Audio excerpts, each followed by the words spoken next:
Él es abogado, siempre trabaja en este tipo de temas y comparte con nosotros este tema también de la posibilidad de quitar el beneficio de zonas frías. Advierten sobre el impacto que puede tener esto en la tarifa del gas. Doctor, ¿cómo le va? Gracias por atendernos. Esmeralda Bud, Daniel Díaz, los saludamos. Buen día, Esmeralda. Buen día, Buenos Daniel. ¿Cómo días. andan? Bien, doctor, ¿cómo está usted? ¿Todo bien? Con este fresquito. Bien, bien, bien, Vamos bien. a, Justo vamos para a, hablar del gas. sí, justamente eso. Vamos a hablar de esto, ¿verdad? ¿Cuál es el análisis que se hace? Ayer escuchamos al gobernador haciendo al menos me llamó la atención, haciendo quizás hincapié, poniendo el foco en que muchas de las zonas que podrían verse afectadas no tienen gas natural y que lo que sí habría que defender es el tema de la garrafa federal. Pero es un impacto para la provincia. ¿Cómo lo analizan ustedes? Sí, hay mucho frente, ¿no? O Ujú. sea, comparto con el gobernador el tema de que el impacto, si bien es menor, es importante en cuanto a lo que van a pagar los consumidores al final. Y esto vino porque, a ver, ¿por qué nace zona fría en Salta y por qué muchos recién se están enterando? Esto fue un trabajo que se hizo en ese momento, hace mucho tiempo, con Álvaro Ulloa, digamos, en la Defensoría del Pueblo. Empezamos a plantear, digamos, de que había un mayor consumo de gas por parte de los salteños, primero por dos motivos. Uno, que eran los umbrales de consumo en los cuales para pertenecer a una cierta categoría los salteños consumían 500 metros cúbicos y pasaban de categoría de R1 a R2, con lo cual tenía también un gap con un precio diferencial. Y después el hecho de que al estar casi a 1200 metros sobre el nivel del mar y la proximidad de la Puna, teníamos inviernos mucho más crudos, que en varias zonas donde estaba todavía establecido el subsidio, no es subsidio, en realidad el beneficio de zona fría.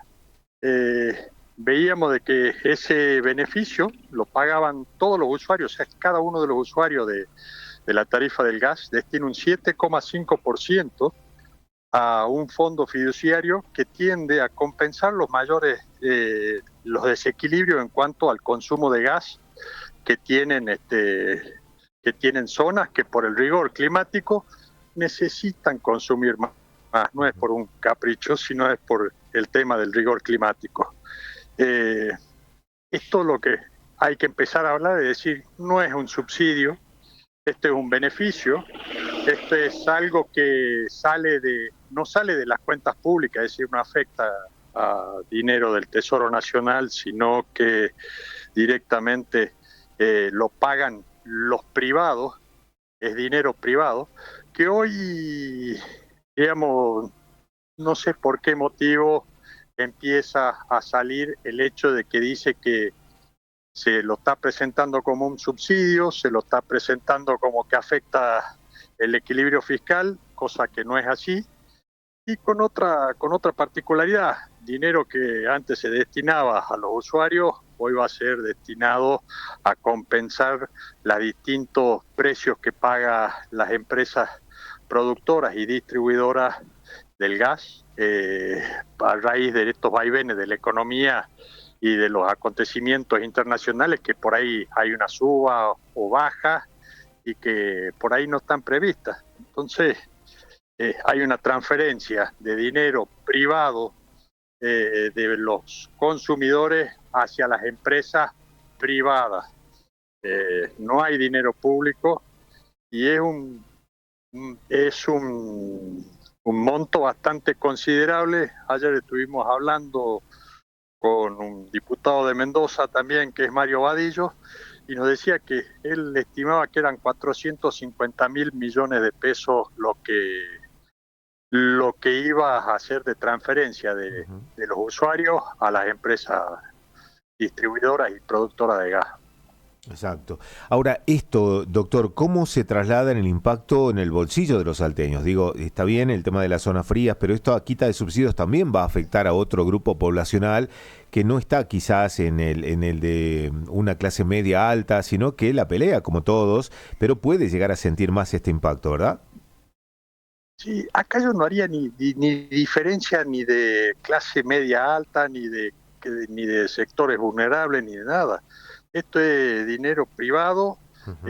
producto de todos los contribuyentes, digamos, de todos los consumidores de gas natural que van aportando una parte de su factura, un 7,5 de lo que se paga del gas al ingreso al sistema de transporte. Sobre ese punto se paga el 7,5.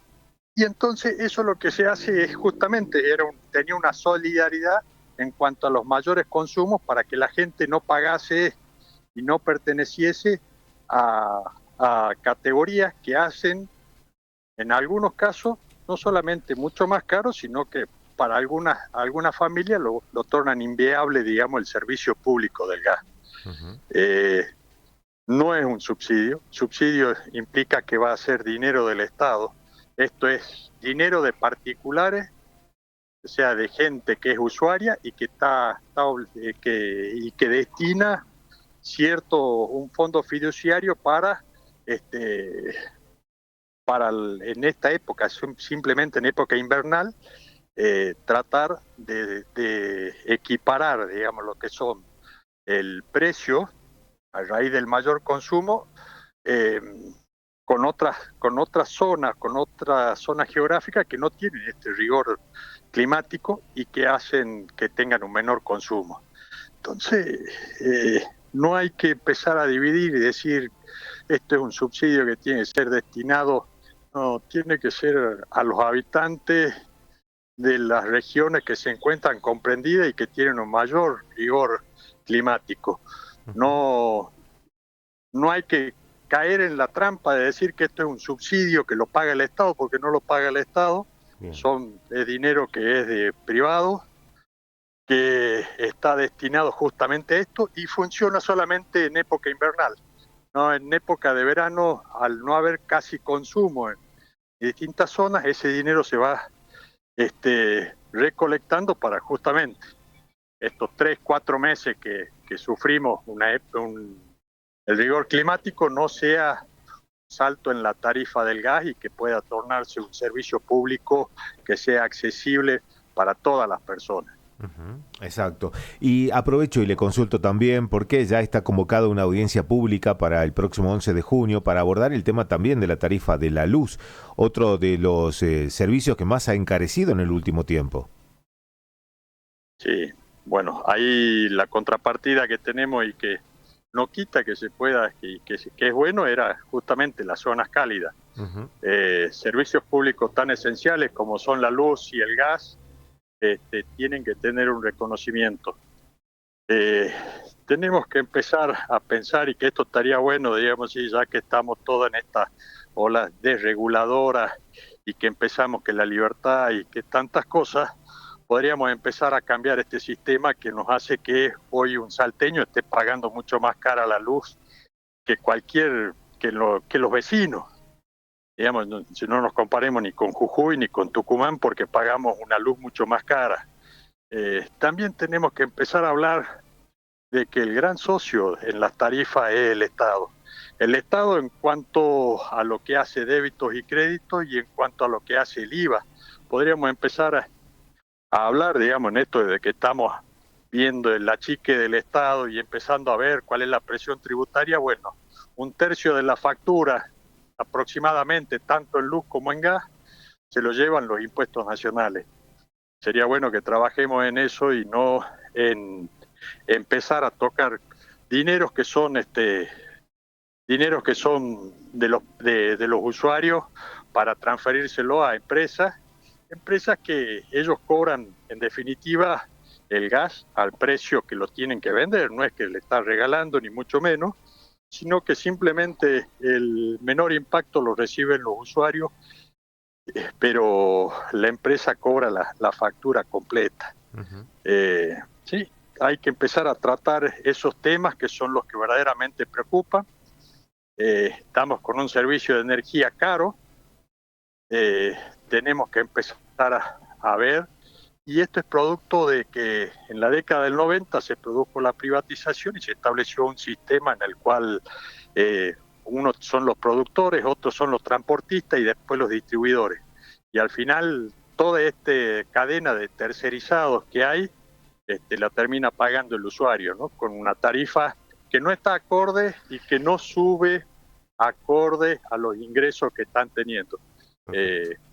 Vemos que la inflación le estuvo ganando a todos los ingresos y eso generó, digamos, que haya un menor poder adquisitivo por parte de los asalariados y de la gente en particular. Entonces hay que empezar a tratar, digamos, esto uno celebra por ahí de que la inflación esté bajando, pero también hay que empezar a cuidar ahora, ya son décimas las posibilidades de que la empresa pueda cobrar más. Estamos en un punto donde no solamente el comercio y los particulares no llegan, sino que también las grandes empresas están alertando sobre lo que está costando mantener los servicios públicos en la Argentina, ¿no? Tal cual. Doctor, le queremos agradecer la gentileza de compartir esta reflexión con nosotros, aportar información y poder entender lo que está generándose en el Congreso. Una sola cosita más que me hubiera gustado que eliminación de zonas frías hubiese quedado. La posibilidad de ese 7,5% que está hoy en la ley original se podía extender hasta el 11,5%. Hubiese sido bueno que se establezca un descuento, digamos, si vamos a tener menos áreas de lo que es fondo fiduciario de los usuarios para zonas frías, hubiese sido bueno también de que haya un retoque y hubiese tenido también un poco un alivio también para los usuarios tanto del gas como de la electricidad, ¿no? Exacto. Doctor, muchas gracias por su tiempo. Que tenga buen día. Bueno. Abrazo grande. Hasta luego. En comunicación telefónica, el doctor Nicolás Centeno, abogado. Bueno, acá hay que entender algo y lo queremos aclarar para que todos podamos cerrar este tema, y es esta modificación que impulsa el gobierno nacional. Es una modificación del régimen que se financia con un recargo en la factura de todos los usuarios de la Argentina que acceden a la red. La iniciativa parte de este proyecto que está consignado en el presupuesto 2026, que por ahora depende de la aprobación. El Poder Ejecutivo Nacional presentó este proyecto que propone modificar radicalmente el régimen de subsidios al gas natural en el país. La iniciativa prevé la eliminación de la ampliación del régimen de zonas frías, una medida implementada en 2021 y que podría incluir este beneficio, quitarlos, excluir